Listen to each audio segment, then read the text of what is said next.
What's up, guys, and welcome to another episode of the Powerhouse Mentality podcast. I am your host. I am Caitlin Kenneth Smith, and today we have an incredible guest on the podcast and somebody who's going to really challenge the way that you think about food, discipline, and personal responsibility. So, Josh Wood is the speaker behind the 10x Talk, Eat Like an Adult, and that's exactly what we're going to talk about today. But first, before we get into that, thank you so much for being here, Josh, and tell the listeners a little bit about who you are and what you do. Oh boy. Well, first of all, thanks for having me. For sure. Who I am and what I do, man, that could be a long story. Let's start with the basics. I live in Tasmania, which is an island off the south coast of Australia. Very temperate, lots of mountains, that kind of thing. But if you're listening, I don't sound like I'm from Australia. It's because I grew up in Minnesota. So U.S. transplant, moved over to Australia when I was 19, back in 2008. So going on, I think 17 years or something. I run an online personal training business called Strong for Life Online Coaching. I do a bit of education. I work in the certifications for personal training here in Australia, so I teach those. Used to teach the massage certifications as well, and a bit of public speaking. That's sort of adjacent to the TEDx Talk, How to Eat Like an Adult. So doing a lot of Yeah. stuff. Yeah, and that's awesome. I mean, might as well live the life that you want to live, right? And do all the things you want to do. But Absolutely. like we were talking about before we got on here, TEDx Talk, that's a pretty big opportunity. So before we get into the topic, I really want to know, like, how did you come across that opportunity or how did you make that happen? Because it doesn't just land in your lap. Well, it kind of does, That's kind but of there's some cool. work involved once it lands there. Mm, It's an interesting thing. So, you've got TED as a overarching company, and then TEDx are the independently run ones. And so most of the talks we see are from TEDx events. And so they license that out all around the world. There's events happening all around the world, and people have to fulfill um, certain things and certain topics and ways of running stuff to get that license. And it just so happens we had one TEDx event here in Hobart, Tasmania. I think in 2014. It was a while ago. And then the individuals dropped the license. They're like, well, that's too much work. And then last year, uh, somebody else bought it.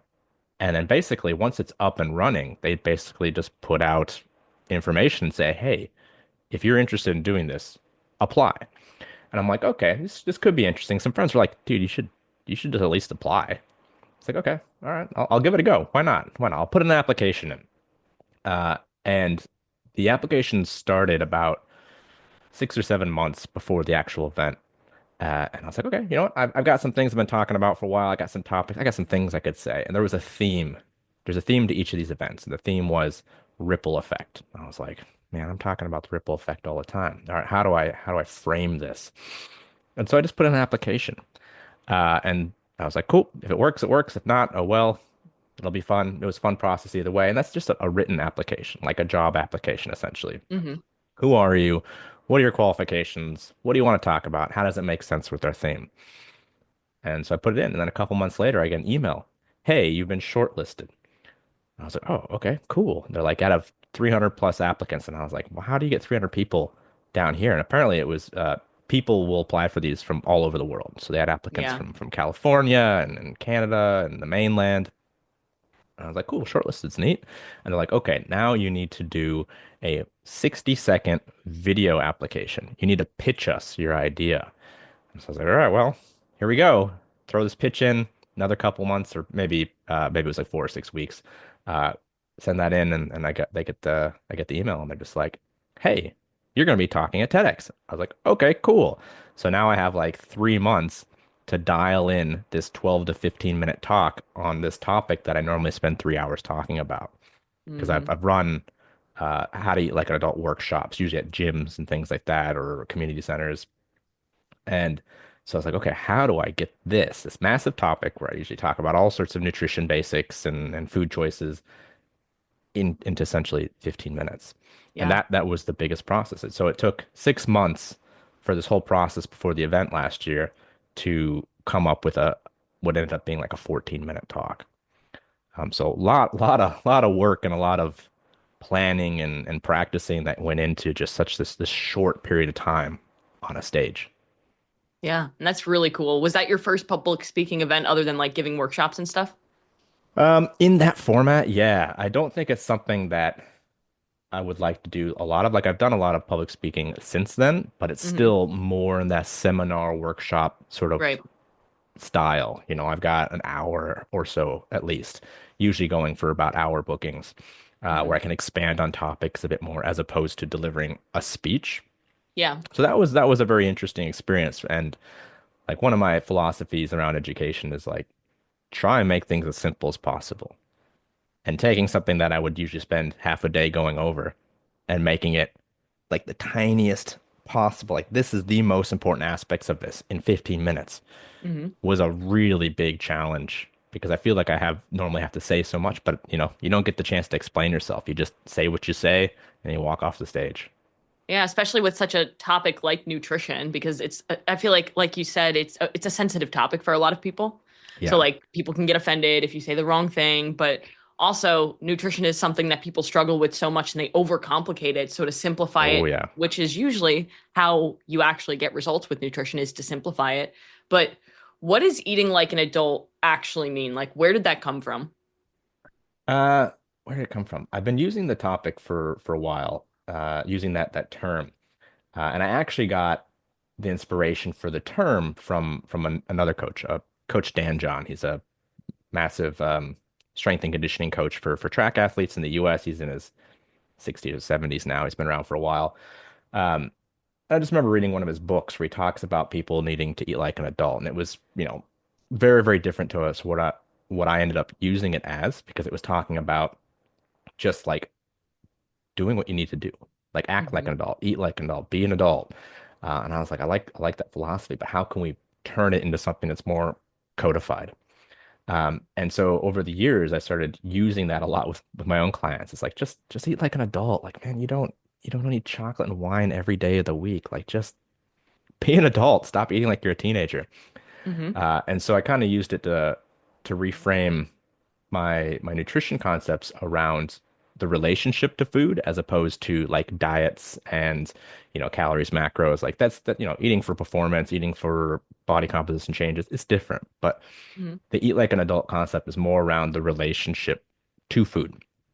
Um, and the name itself is something that I really enjoy saying and using because it always makes people say, well, wait, what do you mean eat like an adult? What am I doing now? Like there's always this little bit of like calling people out, which I Hmm. thought would either work or go against me when it comes to being on stage. But the actual like development of the systems is something that I probably put together maybe 3 years before the talk. I have an Eat Like an Adult guide that I've been using for quite a while, and I put that together actually to help my sister and her husband eat a bit better. Because when I went to visit them back in Minnesota, they're like, can you help us with a few things? I was like, yes, but I need to leave something that you can remember all this with. And so I Hmm. put together the first Eat Like an Adult infographic for their fridge to help them kind of work through those concepts. Nice. So give the people a little bit of like a foundation of what the actual like eat like an adult mindset is, because we spoke about Yeah. relationship with food, but a lot of people, I feel like, with relationship, we all know that we have a relationship with food, and I would argue most people have probably not a great relationship with food.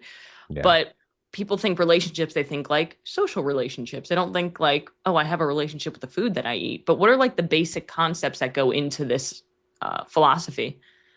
Yeah. So there's a set of habits that I laid out, but the overarching idea is that, and you can apply this to any domain, but if we're talking about food, the idea is that an adult understands that the future they want is created by the choices they made today.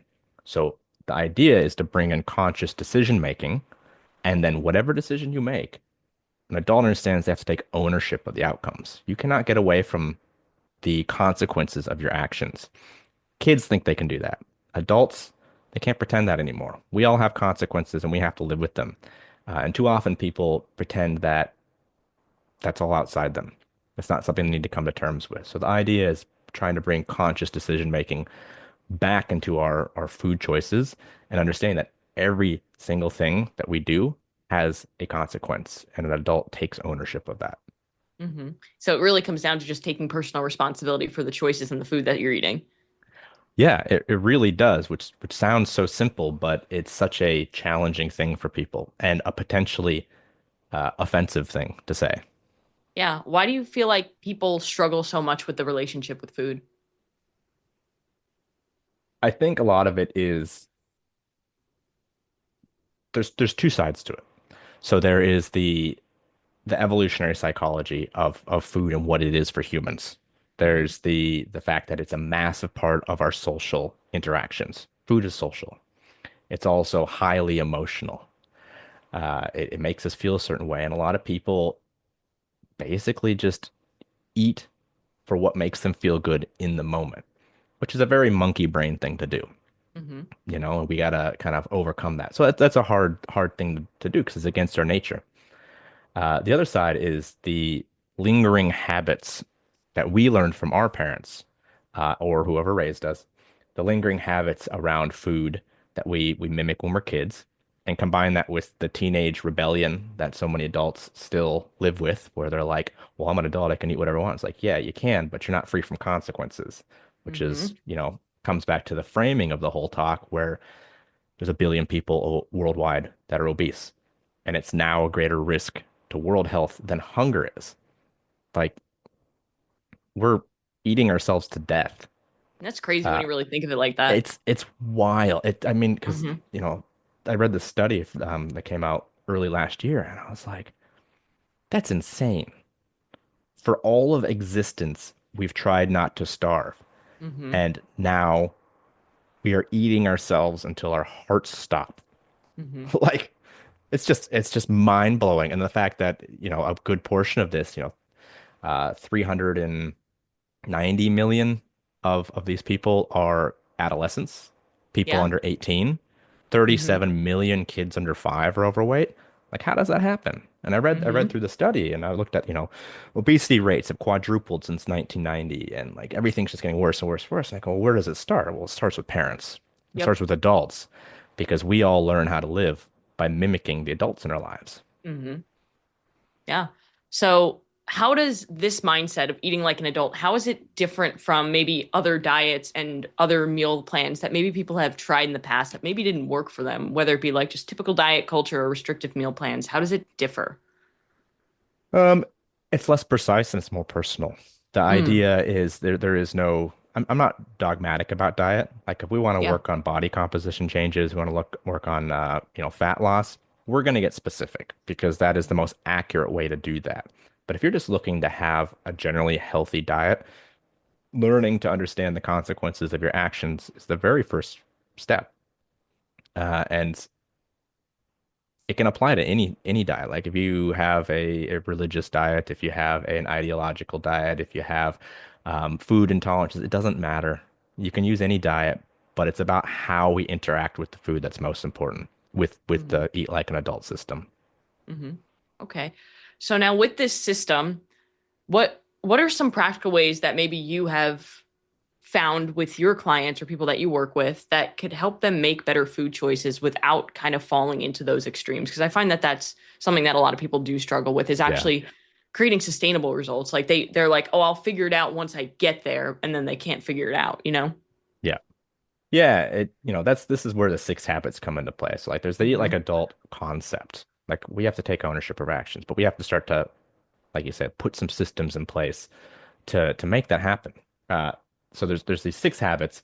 The very first one is still like my favorite, the one I get the most positive feedback for. It's the one I think makes the biggest difference. And it's called the Apple test. And Hmm. it's a very, very simple concept. If you think you're hungry and you're like digging around, I'm in my desk drawer here looking for something sweet, or you're at work and you're digging in the pantry looking for a little treat, and it's like 10 in the morning, 3 in the afternoon. The first thing to do is recognize that you keep doing it. It's a recurring thing. And then ask yourself if you're actually hungry. And if you were actually hungry, and I were to show up in your office and we're not worried about security or whatever, but I just happen to pop up and I have a fresh apple, I'm like, here, have this. If you're hungry, you'd eat the apple, assuming you like apples and aren't allergic or whatever. But it's like, if I offered you real food, if you're hungry, you eat it. Hmm.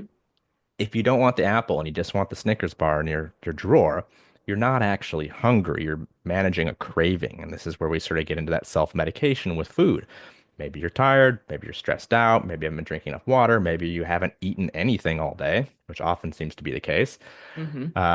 you're dealing with something else. It's not just hunger, because if it was, you'd eat the apple offered to you. Hmm. And it's like it's such a simple thing. Just assess if you're actually hungry or if you're bored or if you're stressed or whatever. You're dealing with something else. And there's a bunch of comments on the YouTube video of the talk, and I get emails and Instagram comments every once in a while where people's like, I literally just carry apples around now in my bag. I take apples to work, and it's like absolutely revolutionary. And it's such a funny thing. Like, what other creature has to ask themselves if they're hungry before they eat? Hmm. It's just everything we do is so habitual. We get so Oh used yeah. to it. Hmm. So like creating that stopgap, putting that break in that feeding circuit and going, wait, what am I doing? Do I need to Yeah. do this? Am I hungry? Am I Hmm. thirsty? And then testing it. Would you eat an apple? That's one that I've actually used a couple times with my clients. And I think it's so powerful because it really gets you to connect a little bit more with how you feel. I feel like a lot of people just don't have self-awareness to like what hunger truly is, what emotions Bingo. truly are. And it causes that like pause in the system. And you're like, wait, I actually don't need this cookie. I'm just emotional for whatever reason or stressed or bored. And then they can actually be like, okay, let me move forward and I can wait until I can get my next meal, you know? Yeah, exactly. And that self-awareness takes work to develop. It Mm-hmm. takes understanding first your habits. And like with most things, when people start looking at nutrition, it's not because they're feeling great and having a great life and they're super athletic and fit. It's because they've realized that something's not right. And it's usually because they don't feel well or they are Mm-hmm. actually sick. Mm-hmm. Yeah, it's like you have that enough is enough moment. Unfortunately, a lot of people have to get there before they make assessments. Hmm. Yeah, I've even known people who like they have the moment where the doctor's like, "Hey, you need to lose weight. Like this is serious," and they still don't wake up until they have a heart attack or something Oh, unbelievably yeah. terrible happens. Yeah. Yeah. I've had a lot of people I've spoken to I've had those situations. And it's like, why do you wait so long? Hmm. But I Hmm. think it is something in our nature. I had a conversation, must have been last week, that was about that. It's like humans in general are really bad at projecting into the future and understanding what's going to happen. They're really bad about doing it for themselves. It's easier to do for other people. Hmm. But there's just like this inability to go, if I keep doing this, this is going to happen until something does happen. And then they're like, oh, okay, well, I see how it could get even worse. It's almost like we think that it can't happen to us. We're like, "Oh, well, it'll happen to that Yes, person, but it yes. can't happen to me." But then it Yeah, happens, and it's like your wake up call to be like, "Okay, maybe I do need to take personal responsibility for my health." And these habits that you're laying out, these behaviors, make it simple. that's right. And that again, coming all the way back around to personal responsibility, like it's a confrontational thing. It's something that gets people's backs up and they get defensive about it. But it's like this is the whole eat like an adult concept is it doesn't matter what your parents did. Doesn't matter where Hmm. you grew up, doesn't matter where you live. You can either do this or not. But whatever you decide to do or not to do, you will have consequences. And they are going to happen because of what you decide. There's no way around Hmm. that. Absolutely.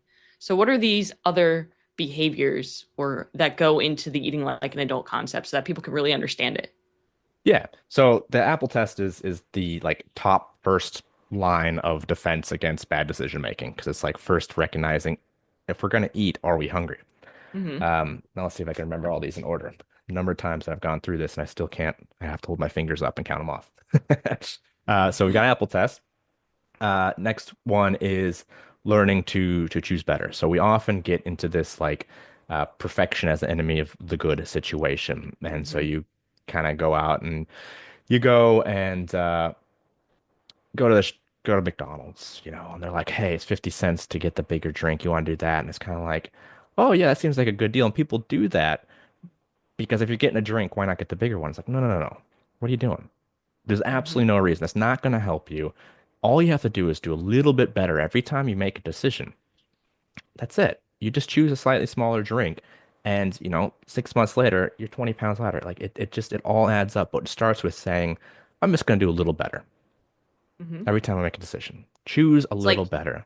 consistency compounding in the right Bingo. direction because it can Yeah. compound in the wrong direction. It's whatever we do consistently. You can do bad things consistently too, like getting the extra Yeah. drink. That's right. And so the idea is like, okay, if you think you're thirsty, have the smaller drink. You can have the things you like. You can have a small soda, whatever it is, but you don't need a liter of it. Hmm. Like you don't need to drink a gallon of soda a day because you're thirsty. You have a little bit, get the flavor, live your best life, have some fizz, but then drink some water after. And it's like these little tiny steps, these little swaps of slightly better compound, like you said. Um, the other one is good enough. Good enough is good enough, and we kind of have the other side of this where it's like not actively trying to make a compounding choice, but we are settling with good enough because again, we too often get in this concept. It's like, well, if I go out to eat and I don't have the perfect thing that's going to fit my diet, another reason I don't like to diet so much. Um, Hmm. but the idea is like you go out and you're like, oh, there's nothing that's going to suit my diet, so I'm just going to eat a whole pizza. I'm just going to get the fish and chips with the extra sauce on the side and a pint of beer, and it's like, well, that's silly. Why would you throw everything out the window for one meal? Why don't you just do something that's pretty good? Like there's always a pretty good option. There's always Hmm. something that's good enough. Yeah, I like to use that analogy like that for that concept. I mean, where it's like if you're driving down the road and you get a nail in your tire and the tire goes flat, like, are you gonna fix the tire or are you going to just walk around the Get car an, and slash all the tires? Like, yeah, realistically, that would be dumb to do, but so many people do that same concept, just like you explained with their all the nutrition. time. Yeah, Mm-hmm. it's wild, but it's one of those things that we just do habitually, and it compounds over time until we kind of go, wait, wait, wait, wait. Well, let me think about this. And my example of good enough is, if you went out to eat and someone offered you a plate of food and it had like a palm-sized portion of protein, a bit of meat on it, you got a small side salad and a dinner roll, you'd be like, oh, that's pretty good. Maybe it's not perfect, but it's good enough. Mm-hmm. But you cut that dinner roll in half and stack it inside, that's a burger.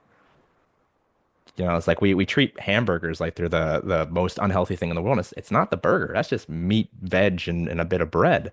It's the Yeah, sides.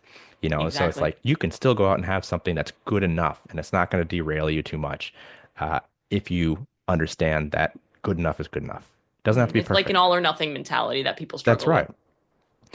Yeah, it's such a yeah, man, it seems wild once you start thinking about it, but like why would you do that? But the Mm-hmm. car analogy is perfect. It's like you wouldn't, but people do it every day with their food. Mm-hmm. So we've got choose better, good enough. Apple test choose better, good enough.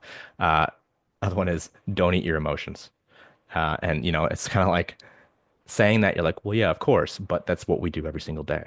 Like Yeah. almost all of these habits come out of emotional eating. And until we can learn to recognize that and often using the Apple test to stop that pattern, we're never going to actually have good regulation of our emotions. It makes it harder to do in the future. And because we keep feeding our emotions, we rarely develop good coping mechanisms because we have to cope with our emotions every day. We have to cope with life stresses. But until we develop good coping mechanisms, we're just going to keep medicating ourselves with bad food or alcohol. Mhm. And that, again, compounds over time. And then you get a billion obese people. Yep. So it was one of those ones when I was on the stage, I was like, don't eat your emotions. And everyone kind of gives a nervous chuckle. And I'm like, yes. I'm like, I know it's easier said than done, but you can feel the guilt in the crowd.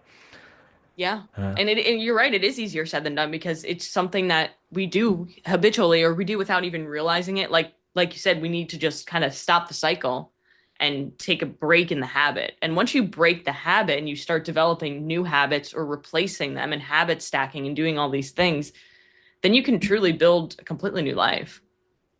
exactly. Exactly. But again, it starts with first making that realization.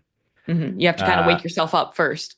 yeah. And unfortunately, we get woken up as opposed to making the choice to wake up. And Hmm. it's unfortunate, but it's almost impossible to avoid it for most people.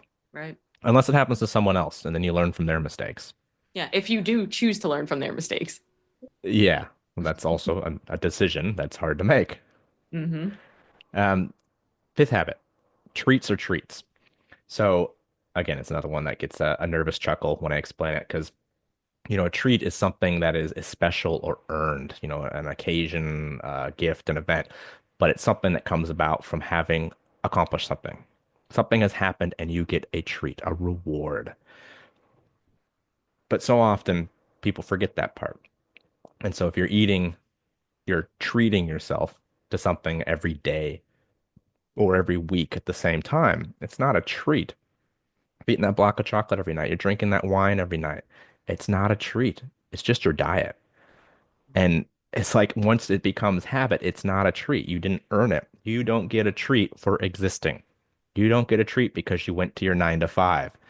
If that sucks, you're going to have to address that. But it's not a treat. It's a coping mechanism.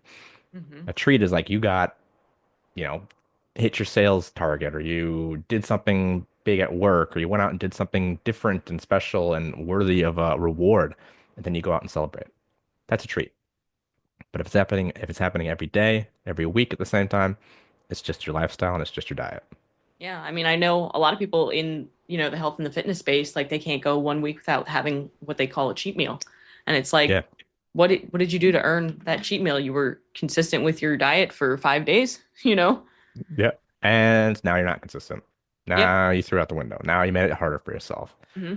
Because usually they associate, like, the word cheat in itself is associated with guilt. So they think like, oh Yeah. man, I just made this big decision. I'm off my diet. When it's like, no, this can be a lifestyle. Like those are sometimes foods. They're not necessarily good. They're not necessarily bad. It's just you're abusing the tool.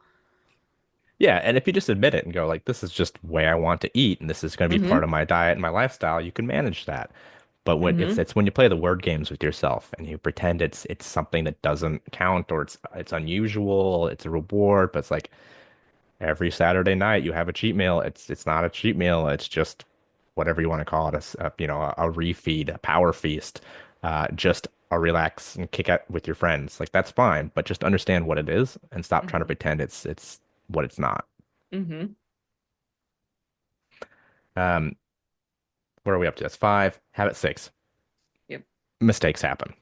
Mistakes happen, and this is the biggest thing. And had a really great conversation on a podcast in late December where this lady runs a podcast where she's an alcoholics coach, and so she works with alcoholics, and we kind of went through these habits and created parallels between what she does with people who have a problem with alcohol and people who have a problem with food. And they're almost identical. And one of the big Absolutely. things that we talked about is the relapse and reframing that as like not a relapse as much as a mistake and how, you know, it's going to happen. When you're making changes, it's going to happen. And that's fine. And how you address it is the most important part. And, my biggest example is like when I have new clients or I have clients who are really focused on food, they do a food journal, and every once in a while I'll get this like message like, hey, I know I went off track this weekend. I had a social engagement, work party, all that. So I ate a whole pizza and a bucket of wings. And it's like,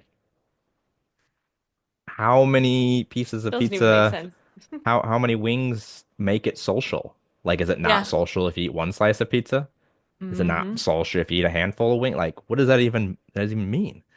And that's what I would call a mistake because it's actively going against what you're trying to achieve. And that's the key thing.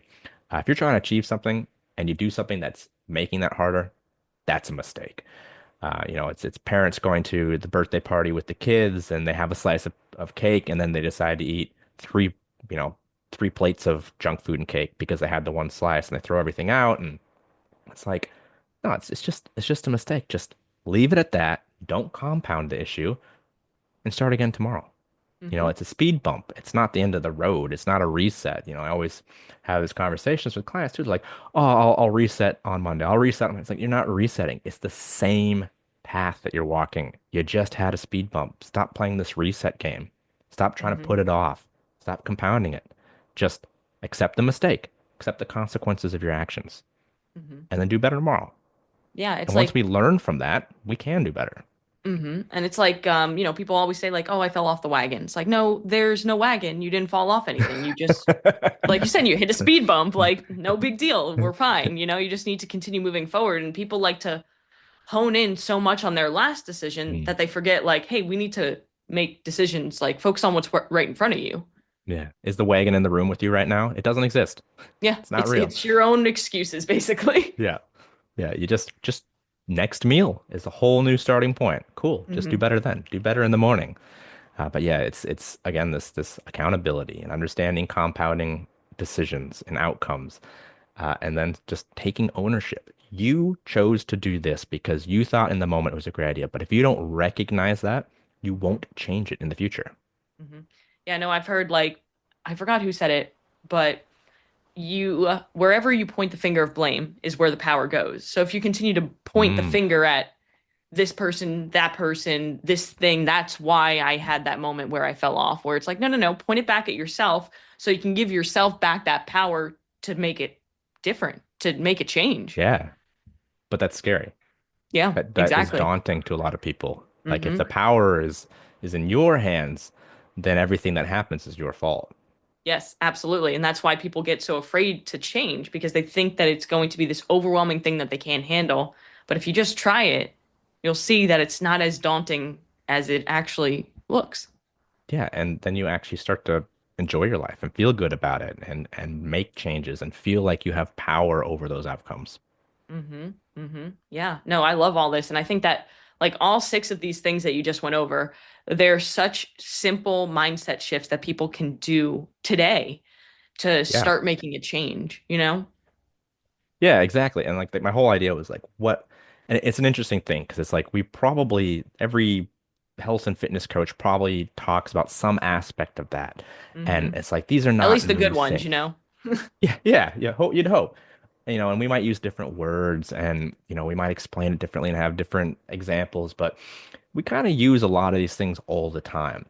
And the hard part was like codifying it, like looking at what I've been doing intuitively over the years and going like, how many times have I done this? How many times have we talked about this thing?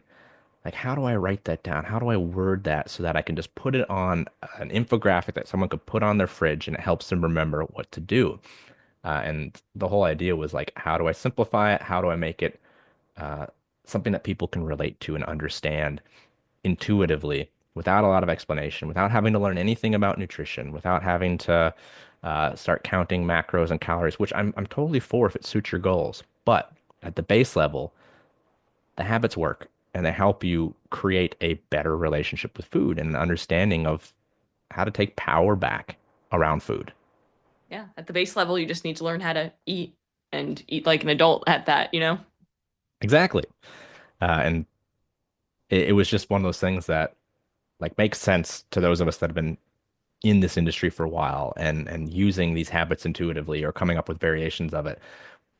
But like personally, like I forget what it's like not to be steeped in health and fitness stuff all the time. Yeah. So it was one of those things that like having feedback from, especially at the TEDx talk, having feedback from the crowd there or other talks that I did, like people being like, "Oh, that makes a lot of sense." Like, yeah, I do drink that glass of wine every night and I call it a treat. And it's like it's just my diet. And I'm like, cool, great. Like this is amazing to hear. Like I want to hear how it relates to people who don't have an underlying health and fitness background. Hmm. Yeah, I think just like talking about it like this, a lot of more people can relate to it because if somebody's in the health and the fitness space, it's just part of what you do versus like somebody who's just like, going throughout their life and they want to make a change. They know they need to be healthier. They know they need to focus on their nutrition, but they don't even know where to start. And I think these habits just make it so simple for them. Well, that was the idea. They did a good job. Thank you.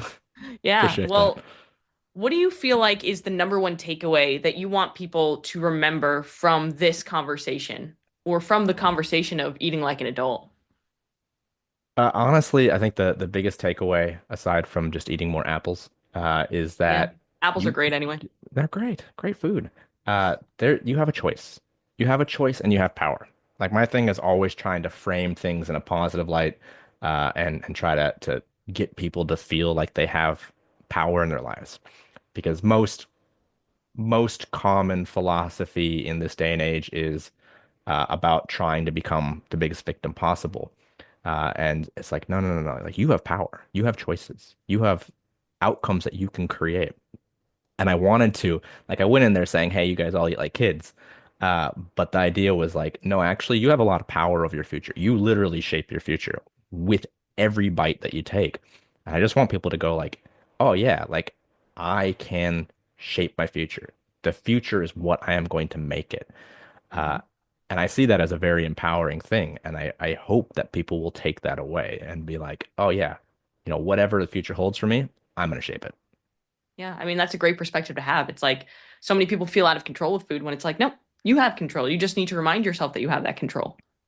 And it's about baby steps. Like you Hmm. just start with tiny, tiny things each day. Like literally, Hmm. you can take it bite by bite. One less bite today, one less bite tomorrow. Like it will compound. Your life will get better just with the tiniest exercise of control. It doesn't have to be big. Yeah, I think that that's a huge mistake that people make. It's like, for example, they'll start like a New Year's resolution. They think they need to, work out 5, 6 days a week and, cut out all the bad things and eat chicken and broccoli. And that's how they're going to Yeah. live their life now. And it's like, no, you're No. probably not going to be able to actually sustain that for longer than a week. Yeah. Oh, Jesus. I don't even, I've been at this Yeah, for maybe a 15 few years and days. I don't, I'm, yeah, I don't sustain that lifestyle. Like it's ups and it's downs and you have to, hmm. adjust for what's going on. I got a sick kid this week. I had to take a Hmm. day off work. Like that means I missed a workout, whatever. Next week's going to be different. Tomorrow's going to be different. Today is different. You just start with little things and manage it as it comes. But the more consistent you become with those behaviors, the more it just becomes who you are. Absolutely. Yeah. Well, where can people find you and follow your work? Well, if they wanted to come down to Hobart, Tasmania, they could follow me Yeah. around. But aside from that, you can find me on most socials, Coach Josh Wood, most active probably on Instagram, but YouTube, everything. Also, my website is strongforlife.online because my business is Strong for Life Online Coaching. The Eat Like an Adult guide is found there. It's free. I got a bunch of free recipes and guides and things like that. So, help yourself and just hit me up if you have any questions. Amazing. Awesome. Well, I'll put all of Josh's information down below in the show notes so that you can follow him wherever. And, Josh, thank you again so much for being on the show. But everybody else who's listening, go out today and do one thing that's going to take you one step closer to where you want to be. Thank you.